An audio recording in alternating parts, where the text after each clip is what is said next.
Hindi ko itinuring na investment ang mga anak ko.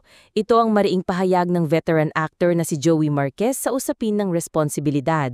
Umabot sa 16 ang anak ni Chong Joey mula sa iba't ibang babaeng nakarelasyon niya nitong mga nagdaang mga taon.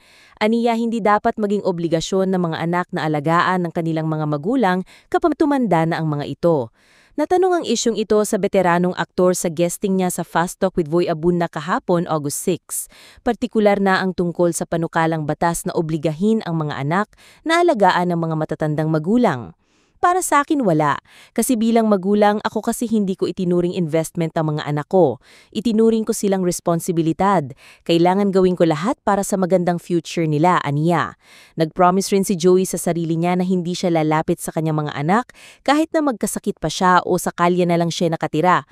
May pride ako eh. Siguro mali pero ganun eh. Payo pa niya sa lahat ng mga anak na mahalin at irespeto ang mga magulang.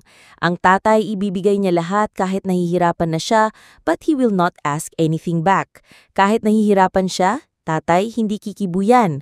Paglalarawan naman niya sa sarili bilang ama, I am very proud to be a father. Magiging dalawa na yung abogado ko, I am very proud.